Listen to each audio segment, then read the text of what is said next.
The instant you feel that chill, the sudden withdrawal of someone you thought was leaning closer just moments ago. Now, they stand distant, expression shielded, heart barricaded. You might wonder what caused the shift, how they went from affectionate and radiant, warm as the midday sun, to taciturn and remote in the blink of an eye. This, dear listener, is the essence of why avoidants act hot and cold, and it is precisely what we shall unravel in the next stretch of time. Allow me to begin with a contradiction so jarring, it baffles those who face it time and again. Avoidants deeply crave love, yet fear it in equal measure. They appear uninterested in closeness, but inside them lies an enduring ache for connection. Childhood shaped their blueprint for emotional survival. Perhaps their caregivers provided for their physical needs, food, shelter, clothing, but withheld or mishandled the intangible nurturing, validation, attentiveness, or space to be emotionally vulnerable. Over time, these children learn to self-soothe, to rely on no one but themselves. Independence became their creed. Vulnerability, a treacherous pitfall. From the outside, we see grown men and women with seemingly impenetrable fortresses around their emotions, flipping from warm to cold in a single breath. Why do they do it? Because they live in a contradictory realm. On one side is the longing for love. Yes, they want the romance, the closeness, the reassurance of being cherished. On the other side stands a built-in alarm, honed by years of childhood experiences, that warns them, get too close and you risk everything. That war within them triggers these scorching bursts of warmth, followed by freezing retreats. Before delving deeper into hot and cold behaviors, let's clarify that avoidant attachment can manifest differently in various people. Broadly, there are two categories often cited. Dismissive avoidance. These individuals typically maintain emotional distance far more rigidly. They might ghost or block you without warning, appear to put their career over all else, and consider your emotional needs a tedious inconvenience. While they can experience fleeting spurts of fondness, they generally stay planted on the cold side of the attachment spectrum. Fearful avoidance, commonly referred to as having a disorganized style or a blend of anxious and avoidant traits. These folks are the archetypal masters of hot and cold. They might light up with romantic fervor at one moment, gaze into your eyes like you are their entire universe. Then, a heartbeat later, act as though they scarcely know you. Fearful avoidants want intimacy, sometimes desperately, but once they feel threatened, they pivot into evasion, echoing the hallmark avoidant signature. If you're experiencing that dizzying dance of warmth one day and frigid indifference the next, you are most likely dealing with a fearful avoidant. It's not your imagination or your fault.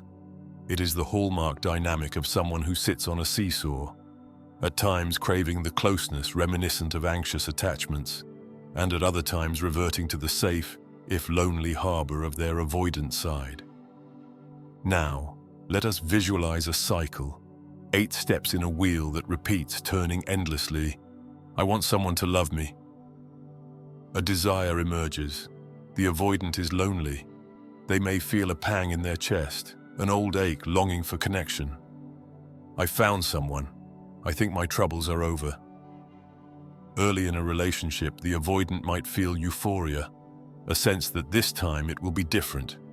They bask in closeness, the hot phase, sharing jokes, receiving reassurance, stepping out of their protective shell. I notice some worrying things. The cyclical shift begins. Their old alarm system beeps. The partner's request for deeper commitment, an unexpected emotional conversation, or perhaps the slightest sign of clinginess triggers the avoidant. They slide toward the cold side. I think of leaving. Anxiety builds. Their mind conjures up rationalizations. I need more space. This is too needy. I can't be restricted. I'm leaving. They take decisive steps to pull back. Might be half-hearted, like ignoring texts for a few days. or definitive, like a breakup speech. "I'm happy I left." Temporary relief washes over them. They relish independence and confirm, "Yes, this was suffocating. I made the correct choice." "I'm lonely." But solitude grows stale. The glow of self-sufficiency dims. Memories drift back. Nostalgia, longing, and curiosity about the partner they left behind. That old ache for love resurfaces. "Why can't I find the right person?" They wonder whether they made a mistake, because deep down, they suspect that no matter how many times they start anew, the pattern seldom differs, and then the cycle repeats from step one. Notice how the hot arises in those early phases until a trigger catapults them to the cold side. Then they cycle back, eventually feeling isolated, which reawakens their longing. And so the wheel spins on, forging heartbreak in its wake, unless they or their partner have the insight and patience to intervene. One might ask, why do they alternate so abruptly between warmth and coldness? At the root is this misunderstanding. The avoidant often sees relational neglect, self-imposed or otherwise, as true independence. It is a trick of the mind forged in childhood. They were told explicitly or implicitly, "Your emotions are yours to deal with. Don't bother me with your tears." They learned to find solace in silence, pride in stoicism. They confuse the absence of emotional closeness with personal strength. When you sense them act hot, you might be glimpsing the child that still hopes, the part that yearns for love, sees someone kind, and thinks, "Maybe this time, I can let my guard down." But once real vulnerability surfaces, their older, more forceful identity wrests control. "Be careful," the voice warns. "If you rely on them too much, you'll be hurt." So they revert to cold, re-establishing distance, saving themselves from the dreaded notion of enmeshment or heartbreak. For them, this is safety. For you, it is utter confusion. Avoidants are not typically malicious. They have, after all, simply never known consistent emotional safety. Their mind believes controlling one's own life is mandatory for survival. No one else can be trusted. Depending on someone is a ticking time bomb. Love can vanish, so best not to rely on it. They are better than the partner who shows vulnerability. The avoidant sometimes pities or even resents you for needing the closeness they themselves silently crave yet fear. Ghosting or partial withdrawal is a sensible solution. Why drag on emotional drama? They'd rather vanish than talk about feelings they can scarcely articulate. This dynamic can create constant friction with a partner, especially if that partner is anxious, craving frequent reassurance, or if the partner is themselves avoidant but with different triggers. For the anxious partner, each cold shift feels like abandonment. For the avoidant partner, each hot shift from the anxious side feels invasive. So it escalates into a pattern of push and pull, each inadvertently intensifying the other's worst fear.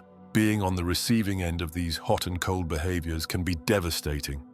In the hot phases, you glimpse the sweetness, the openness, and the gentle side of the avoidant that glows with possibility. Then, the cold sets in, leaving you reeling, trying to decipher what you did wrong. You may attempt to chase them, soothe them, or reassure them.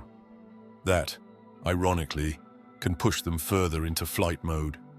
Over time, you might develop your own brand of anxiety, hyper-attunement to their moods, or an exhausted sense of self-blame.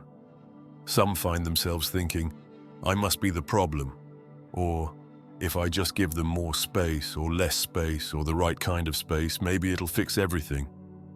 Yet rarely does that alone fix it. As tempting as it is to adapt all your behavior to avoid your partner's flight responses, you cannot single-handedly dispel the deep-seated beliefs that shape them. No matter how carefully you tiptoe, an unhealed avoidance triggers remain, wired from childhood. A pressing question arises. Is there hope for them to find balance, to stop flipping between hot and cold? The short answer is yes, if they are willing to do the inner work.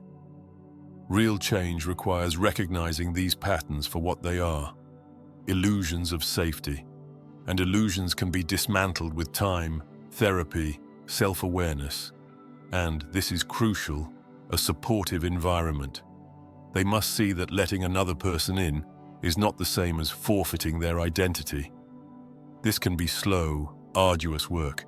If you are dating or reconciling with an avoidant, you may find that a direct confrontation rarely helps. Their immediate reflex is to back away. Instead, a gentle approach often works best, quietly reassuring them they have room to breathe while modeling healthy emotional exchanges. However, you must maintain your own boundaries too. Sacrificing your emotional well-being just to keep them from running is not sustainable. They must meet you halfway at some point if genuine intimacy is to blossom. Perhaps the most perplexing aspect is that many avoidants do not even realize they are hot and cold. The framework they rely upon is so deeply ingrained, they believe it is normal or rational. They see themselves as sensible realists, while labeling others too needy or too emotional. The idea that their push-pull routine could be harming those around them is rarely apparent to them until repeated heartbreaks force a moment of reflection. Some never reflect. They continue that cycle for decades, moving from relationship to relationship, perplexed as to why they always end in the same manner. Others do reflect, albeit typically spurred by a significant loss, a partner who finally left or an emotional crisis that cannot be rationalized away. It is also worth noting many people straddle these definitions. One can have predominantly dismissive traits but occasionally slip into fearful territory under high stress. Others claim they are fearful avoidants, but consistently shut down in every argument, which might be more dismissive behavior. Still others say they are somewhat avoidant, somewhat anxious, switching roles in different relationships. All these permutations exist. The result? Even more confusion, more swirling illusions about whether they truly want love or not. But focusing on the specifics of which avoidant label they fit is less important than recognizing the core issue. They are emotionally unavailable in a predictable pattern. The hot floods you with promise. The cold starves you of connection. If you find yourself in love with an avoidant, you may cling to the hot glimpses as proof that beneath the distance, they truly care. And often they do care. The caring is real. The emotional seesaw is evidence enough that they are not indifferent. But is that enough to sustain you while they remain unable or unwilling to do the needed self-work? Consider your own needs carefully. The hot and cold cycle can drain your self-esteem, your energy, your sense of joy. If they are not growing toward healthier patterns, you must decide how much limbo you can endure. Sometimes parting ways is the only path to self-preservation. In other cases, couples therapy or a mutual commitment to introspection can lead them to break the cycle of extremes. Patience, but with boundaries. Gently allow them the space they often need, but do not muzzle your own feelings. Let them know where your line is. If they vanish for days, that might be beyond your comfort level. Aim for secure behaviors yourself. Whether your style is anxious or not, consistently model secure, direct communication. Show them that conflict can be handled calmly and that emotions can be discussed safely. Do not self-sacrifice endlessly. Recognize when your relationship is turning you into a bundle of nerves who tiptoes around every conversation. This is neither healthy for you nor beneficial for them. Focus on the root, not the symptom. The hot-cold seesaw is symptomatic of deeper childhood learnings. If they are open to therapy, particularly attachment-based approaches, progress might happen. If not, your hands are tied. Tactfully, show, don't tell. Arguing about their unpredictability rarely helps. Instead, calmly highlight specific incidents in which you felt a sudden shift from them. Ask questions about what triggered that shift, letting them practice self-awareness. As an illustration, consider Timmy, who learned at 6 years old to put himself to bed alone. Now, a grown adult, he has a partner who cherishes a bedtime ritual together. Timmy perceives this as clinginess. Subconsciously, he thinks, I can do this alone. I always have. Depending on someone means I'm weak. He might act warm and loving throughout the day but become cold or irritable at night. Ironically, at the time his partner most wants closeness. This tension escalates. She feels shut out. Timmy feels overwhelmed. She sees him as inconsistent, giving all day, then withholding at night. Timmy sees her as demanding. Without deeper examination, this pattern can end in heartbreak. But if Timmy grasps that his need to do things independently stems from an old, outdated framework, he might learn that letting her in at bedtime is not surrender, it's intimacy. People with avoidant attachments maintain an elaborate internal monologue. I'd love to hold them close, but that's too risky. I can't show them how much I need them. That's humiliating. If they see my true self, I'll lose control over how they view me. If they're upset or need me, it's an inconvenience, not a genuine bonding moment. When hot, they quell these thoughts momentarily, letting the warmth of romance enthrall them. When cold, the old fear rampages back, cautioning them to keep distance or risk annihilation of the self. Essentially, acting hot and cold is the outward manifestation of internal confusion. They toggle between the side that craves closeness, the child who never got enough warmth, and the side that fears closeness, the grown adult who believes closeness equals losing independence. A single argument, a single question about where is this going, can set them running. A single moment of sweetness, a flash of nostalgia, can bring them rushing back. It's cyclical, exasperating, and for some couples, heartbreakingly endless. Perhaps you are one of many who broke up with an avoidant, who cut contact in hopes they will realize your value and circle back. Indeed, many avoidants do resurface. Nostalgia nips at them. They might remember your gentleness, your calm, your deep conversations. But once again, if they reappear without having tackled the roots, the honeymoon of reunion might fade quickly, leading to yet another meltdown or flight when intimacy re-escalates. This is not to say no avoidant can ever reform. Some do.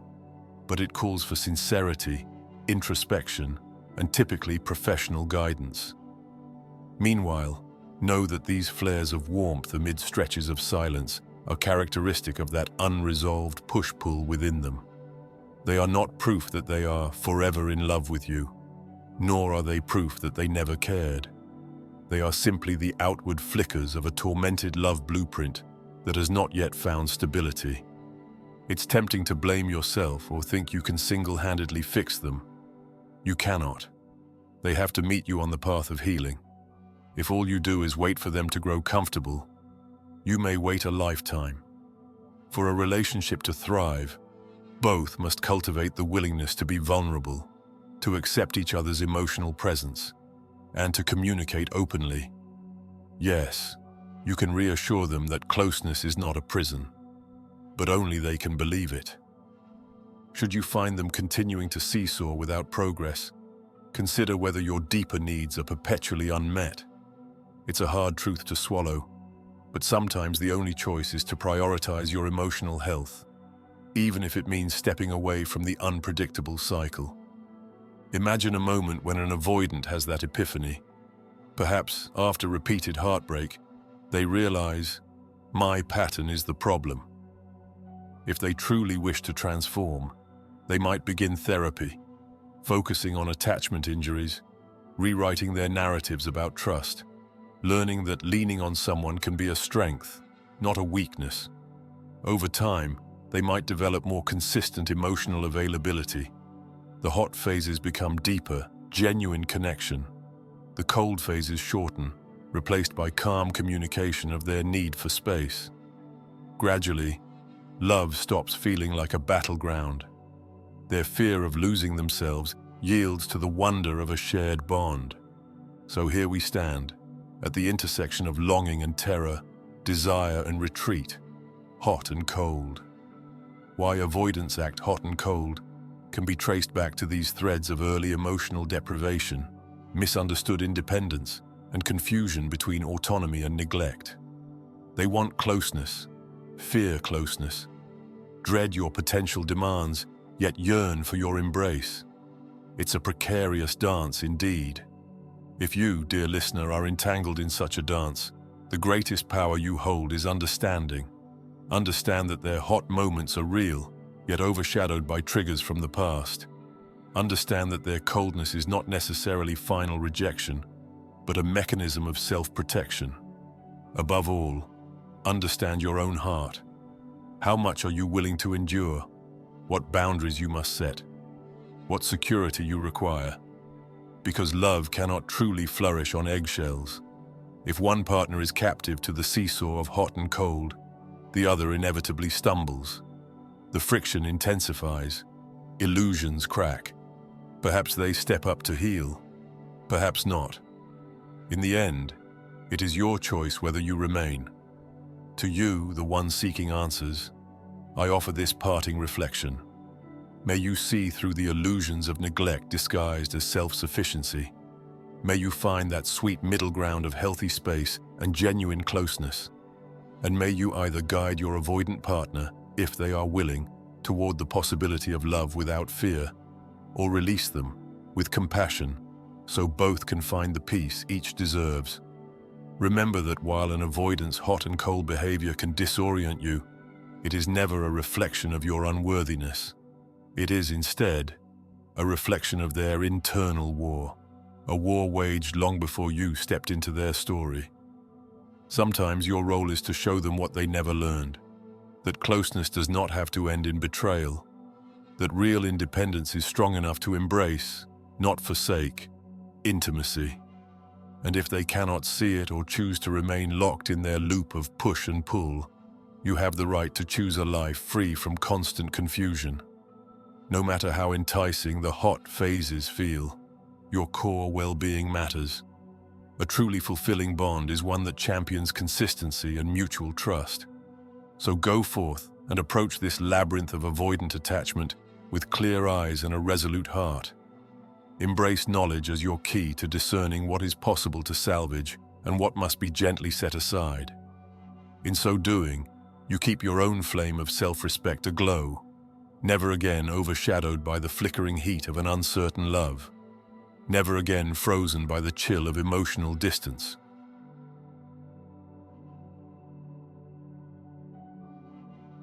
If you believe this video might help someone dear to you, share it with them. A small gesture on your part could mean the world to a friend in need.